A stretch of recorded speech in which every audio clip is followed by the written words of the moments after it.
I'm talking to Davis Sanders from South Pleasantburg Nursery up in Greenville.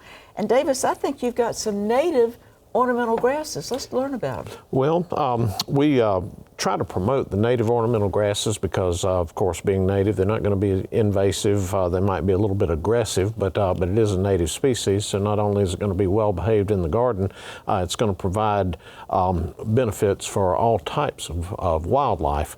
For instance, the one on your right there is northern sea oats, or river oats, some people call them. It's a Casmanthium latifolium. Some people often refer to that one as fish on a line or fish on a pole because of just the way the seed heads hang. Yeah.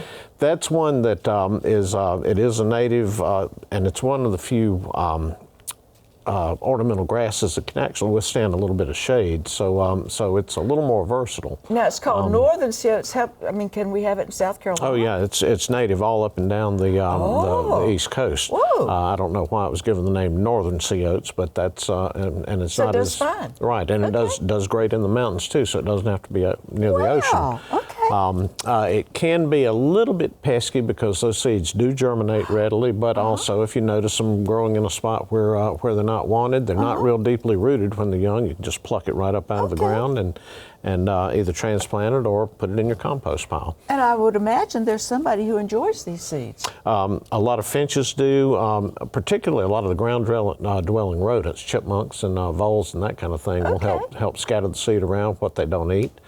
So it is a good for wildlife. It's excellent for wildlife, and of course, like all ornamental grasses, in the wintertime when it's dormant, if you leave the foliage up, you get the sound of the wind blowing through it. You get a little bit of motion, so it adds yet another dimension to the home landscape. And you know, and the color is, even when they're not green, is quite lovely. Right. Kind of a golden tint. Right. This one turns a really nice gold color. Okay.